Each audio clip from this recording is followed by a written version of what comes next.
Hey everybody, this is Go Spartan speaking. I guess this video is just going to be a little bit of a history lesson on the Flawless Military, where it originally started from, because I've been kind of retelling, revamping, and retooling this story for years. Unofficially, I do have a written version of it, but it is vastly different from what I have right now on YouTube. Basically, the story, it didn't necessarily start like the way it did on my YouTube channel. Believe it or not, the main character used to be Naruto, because I started writing this story around the time where Naruto was just entering its Shippuden phase. This was even before we even got to see 8 Gates or before Madara, anything like that. I was writing this story that long. And Naruto, it basically took place after the Valley of the End, where Naruto and Sasuke, they got into their battle. But this time, Naruto was found by Vexen from Organization 13. When he was found by Vexen, the organization started experimenting on him with chakra and stuff like that. And eventually they found a way to gain Kingdom Hearts via through chakra.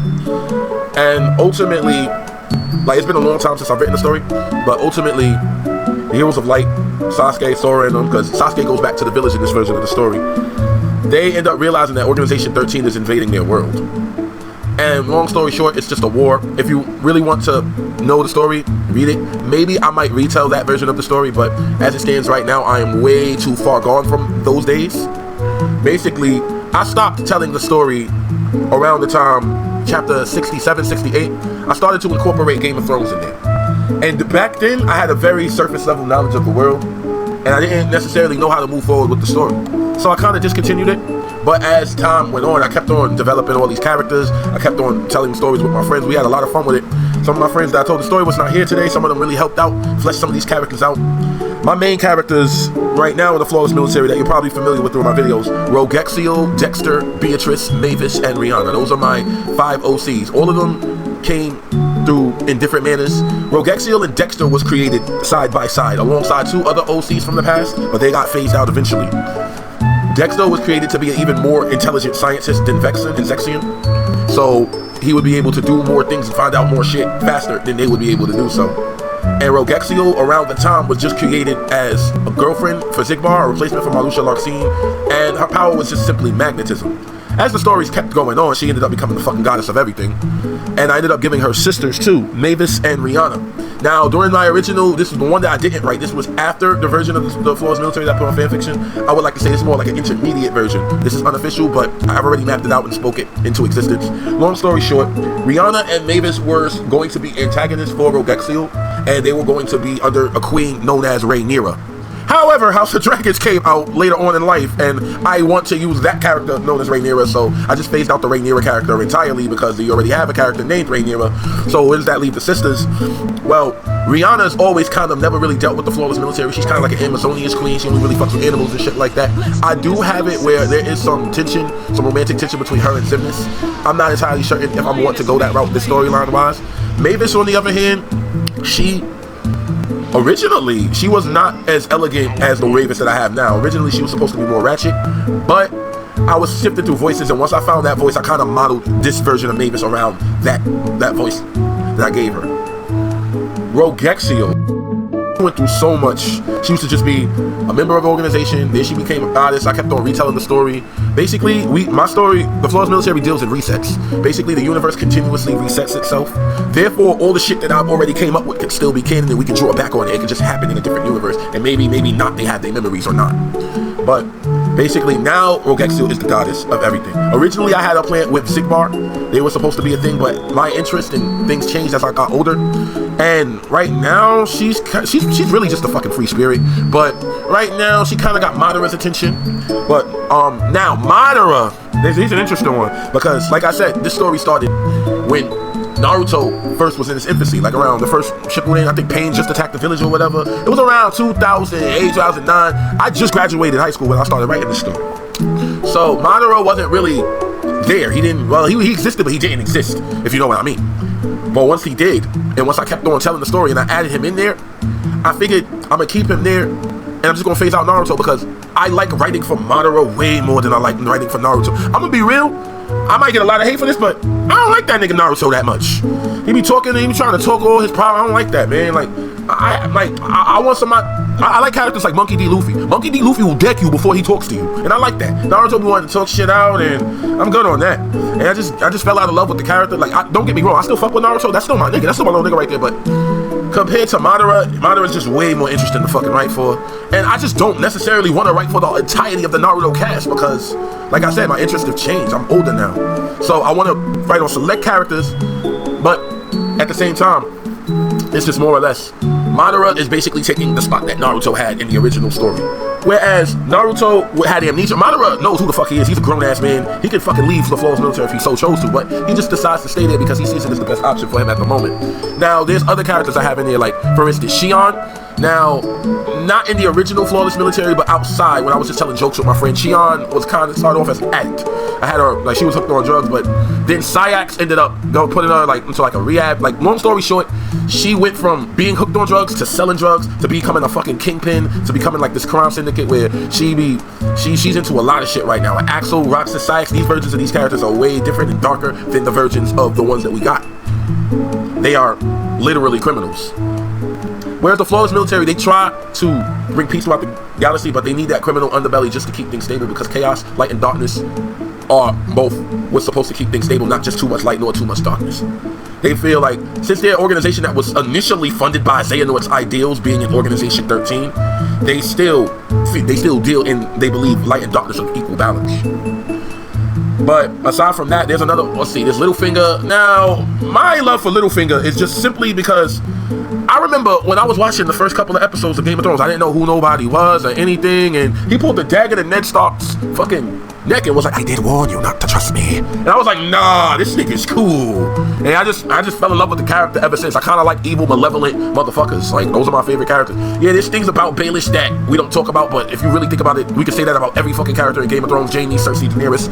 But honestly, I liked Baelish so much that I initially phased out Zexion, but when I redid the story, I realized I didn't need to phase out Zexion. He could still be there and they could still exist simultaneously. But initially, Baelish was supposed to be the cloak schemer. Now, but yeah, Littlefinger, basically, I'm giving him a redemption arc. I know he doesn't deserve it. I don't give a fuck.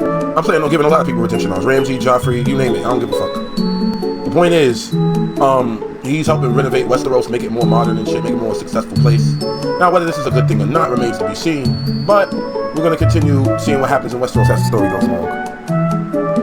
He's more or less like a secretary for Rogexio. He handles most of her affairs. He monitors the universe. He basically tells her what the thing, like, what's going on and stuff like that. Rogexio needs a whole ass organization because she's a god. She's incredibly powerful, but that doesn't mean she's the fucking smartest person in the world. So this is why she has the Flawless Military in the first place, because she wants to patrol, take control, and be queen of the entire universe, mother of the universe, she likes to call it.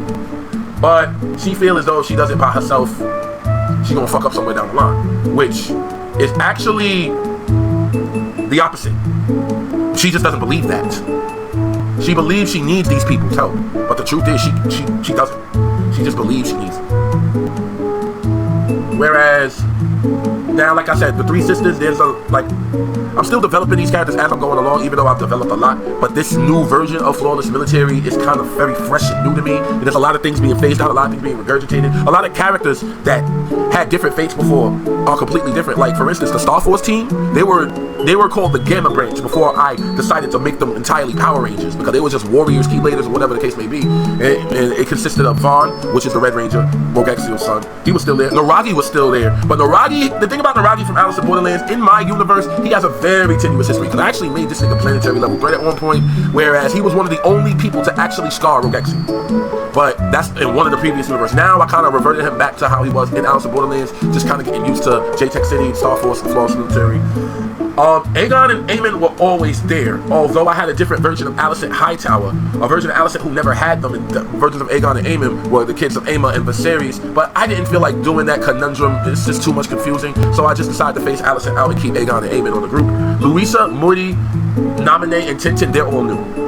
In fact, the Lannisters were supposed to be a part of this group, but I got something different planned for the Lannisters entirely.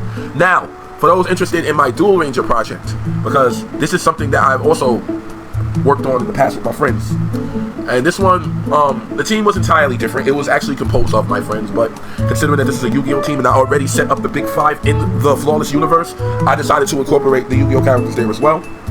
Kaiba, Yugi. The team's going to consist for now of Kaiba, Yugi, Aleister, Valen, Mai, and Raphael.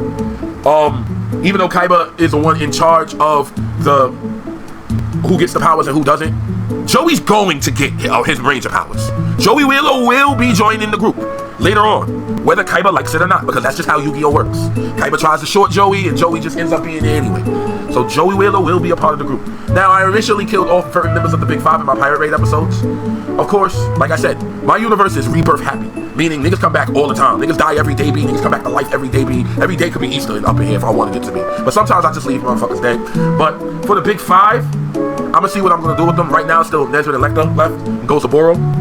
More or less, I'm gonna have them deal with the Duel Rangers. I'm also gonna have the Duel Rangers interact with the Pirate Raid Rangers and members of the Flawless Military in my story. They may even have to come across some of the Harbingers of Doom. The Doom and the Galactic Crash Outs, because they're two different organizations. The Harbingers of Doom consist of most of the main villains from Power Rangers, like Zed, Rita, Astronomer, Divatox, people like that, Vinjax, Bajillionaire, Void Queen, people of that nature, Lothar, Mesogog.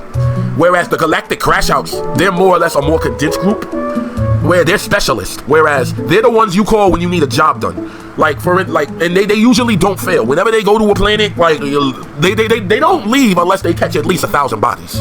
Like at least 100 people have to die. That's how the Harbingers work. I mean, not the Harbingers, the Galactic Crash Outs. I get them too confused because they're two different evil groups. But those are my groups that I have. The Galactic Crash Outs consist of Ikage and Madoko, who, like I said, I hated what they did with Inkwork and Cosmic Fury, so I'm doing everything in my power to make Ikage the most dastardly dangerous threat I can think of. Same thing goes for Madoko. It also consists of the Zodiacs from Kamen Rider 4s. Now, I love Kamen Rider 4s. I do plan on bringing 4s, Meteor, Decade, Wizard, O's, Zeo, and many other Kamen Riders in this story. But for instance, it consists of those characters. Now, there's certain characters. Now, not all the Zodiacs are being used because I like certain designs from other seasons better than others. For instance, I like Erudrin's design from Q Ranger more than I like the Scorpion design from Kamen Rider 4, so I'm going to use him in Sagittarius. I meant to say Scorpion design more than Scorpion from Q Ranger. I like more than Scorpion from Kamen Rider 4s, and the same thing goes for Sagittarius, Erudrin from Q Ranger and Kamen Rider 4s. That's why they're there in their place. Now, they might be power-ups, I don't know. I could still use the other forms in some kind of way. But for the most part, what I plan on doing, whenever the Galactic Crash Outs show up, more than likely it's going to be a massacre for whoever else is going to be on the other side, unless I decide otherwise. But I think I'm going to cut it short for now. If you like anything that I do, feel free to like, comment, and subscribe, and have a blessed day.